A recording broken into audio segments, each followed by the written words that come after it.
Hello, and welcome to this training on the pre-screening procedures for CTN 152.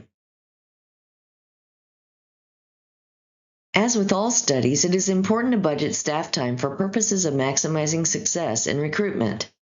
This includes having a mechanism to quickly and easily determine whether or not someone who is interested in the study would be a good candidate.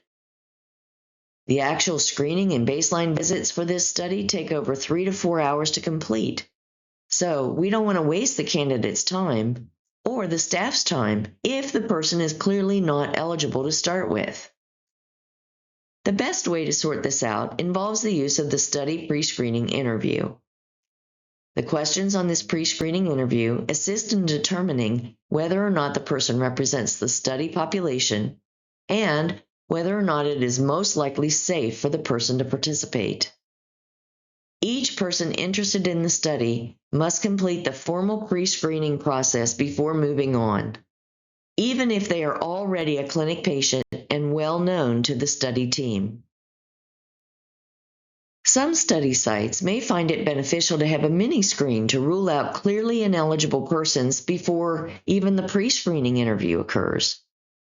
This could be as informal as having clinic staff ask other clinic staff which patients are starting treatment with buprenorphine, or as formal as using a brief set of written questions. In this study, we have prepared two versions of a formal mini-screen. The first is a brief flyer with basic information asking the patient to identify whether or not they are in the study target population and interested in learning more about research. This mini-screen might be placed within the clinic's usual intake information packet for the patient to read on their own. The second version is meant to be completed by clinic staff, perhaps to be used by staff who speak to potential clinic intakes, or possibly as a mechanism for linking existing patients with study staff. In either case, these mini-screen documents have been approved by the SIRB, so any further modification requires SIRB approval before use. Each site will have a dashboard in Build Clinical that shows all participants who have completed the mini-screen in the Build Clinical system, their contact information, and their responses to the questions. Each respondent will be indicated as potentially eligible or not potentially eligible. Staff should access the portal daily to review the completed mini-screens and reach out to those potentially eligible to complete a formal pre-screening interview. However, in talking with sites who have used Build Clinical in the past, they recommend reviewing the responses for those who rule out as well to see if there is a possibility that the respondent may have misunderstood the question or have ruled out when they were actually potentially eligible. For example, question 12 on their mini-screen will rule out anyone indicating having been diagnosed with one of the listed medical conditions.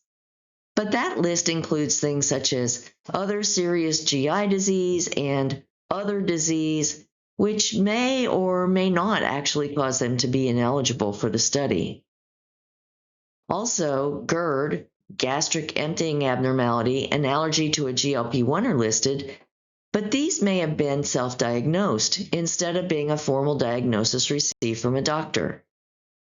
In these cases, staff may wish to go ahead and contact these respondents for a full pre-screen interview and obtain more information about these medical issues during that conversation. Before jumping into the pre-screen interview, we first need to help the person understand some basic information so that they can decide whether they are interested in the research or not. We have provided the sites with an SIRB-approved pre-screen information form. This form is not a script to be followed verbatim. Instead, it provides sample language for smoothly explaining the information to study candidates. We have also provided sites with a sheet of frequently asked questions.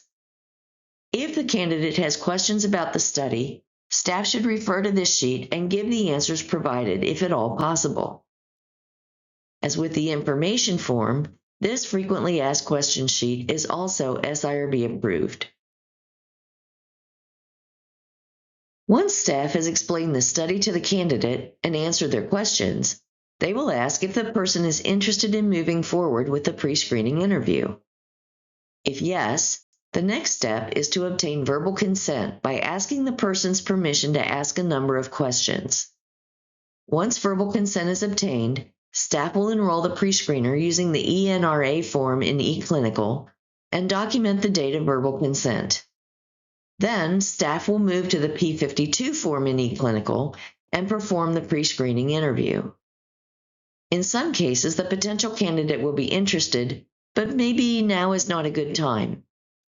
If the participant indicates they are not interested in moving forward, staff should first check to see if they are interested in completing the interview at a different date and time. If they are still not interested, staff should politely thank them for the call, offer referrals as needed, and end the call. To enroll a candidate into eClinical, launch a new ENRA form and enter the date of verbal consent. Once you have submitted the form, an enrollment confirmation screen will appear. You'll need to print this immediately or save a screenshot, as this is the only time this screen will appear and there is no way to return to the screen once you've moved on. This confirmation screen provides the candidate's study ID, which will follow them throughout the entire trial. You'll need to enter that into the study master log. If the person wants to pre-screen and eClinical is unavailable, assign a temporary ID by indicating month, day, and sequence. For example, the third pre-screen performed on paper on 9/27/2019 would be indicated as 9-27-3. As soon as the eClinical system is again accessible or functional, enter the information into an ENRA form, and the actual pre-screen ID will be obtained at that time. Here's a sample of the master enrollment log. First, from the enrollment confirmation screen, transcribe the ID number into the participant ID column. Next, write the date of the pre-screen interview in the date pre-screened column. Then write the candidate's first and last name in the name column. If the candidate should fail pre-screen, you will then return and place a check mark in the pre-screen fail column. Otherwise, this will remain blank. In the event that the person moves on to screening, you will return to indicate either the date on which they were randomized or enter a check mark to indicate that they screen failed. The master enrollment log must be stored in a secure location, separate from the participant PHI and data binders. The pre-screen interview covers many of the study eligibility criteria as well as other basic information. For questions associated with the specific criterion, there is a specific guidance for determining whether or not the candidate is still eligible based on his or her response. Move through the interview, collecting the information section by section. In eClinical, the form auto-calculates continuing eligibility as you move through the form.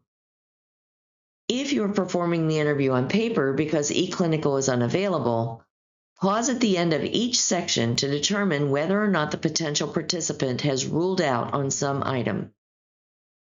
If the person has questions about the study, staff should first utilize the FAQ document to help address those. If not covered in the FAQ, study staff must ensure they are only providing answers of which they are absolutely certain. If uncertain as to the correct answer to their question, staff should tell the participant that they will find out the correct answer and get back to them later. Here's a page from the pre-screening interview showing the various rule-out guidance statements for those questions associated with specific inclusion or exclusion criteria. Again, in eClinical, these will be calculated automatically. On paper, the interviewer must determine whether or not eligibility is impacted before moving on to the next question. The study has provided 2 scripts to use when conveying the candidate's eligibility status at the end of the pre-screen interview. If performing the interview in eClinical, the appropriate script will appear on screen at the end of the interview. If performing on paper, staff should utilize the paper copy of the script and read verbatim. Please note that both the pass script and the fail script are SIRB approved and may not be modified without further approval by the SIRB. Likewise, the pre-screen locator form is SIRB approved, and the same modification restrictions apply. It is important to make the initial appointment for consent and screening as soon as possible following the completion of the pre-screening interview. To maximize convenience for the person, staff should coordinate this appointment with their regular clinic appointment if possible. Make sure to inform the participant that screening may be completed in several sessions, but that at a minimum they should anticipate at least 1 hour at this first study visit to appropriately complete the consent process and gather additional locator information. Once the pre-screening interaction has ended, staff should plan to provide a visit reminder in whatever form is most appropriate. Often a phone call the day before the scheduled visit is the best way to reach a candidate who has not yet completed informed consent. If the participant declines to set an appointment, ask the reason. It may be that there is some roadblock that can be overcome with some negotiation and flexibility. If the answer is still no, staff should document the reason why the appointment was not made and remind the candidate that they may repeat the pre-screening process if they change their mind later before they are outside of within 80 days of their initial bupe dosing window. One note about confidentiality of the pre-screening records. Although there is no formal written consent document, study teams will follow appropriate HIPAA and confidentiality guidelines with the documents and information obtained during pre-screening. The approach to documentation will parallel the process used for actual study enrollment, with both named and coded documents maintained separately.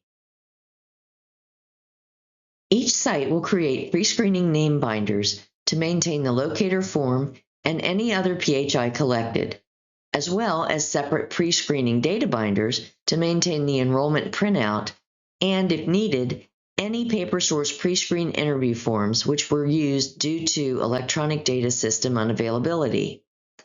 These binders will hold the source documentation from all pre-screeners, separated by a tab or other type of divider. Each of these two binders are maintained separately from each other. If you have any questions, please feel free to reach out to us at the lead node. Thank you for joining.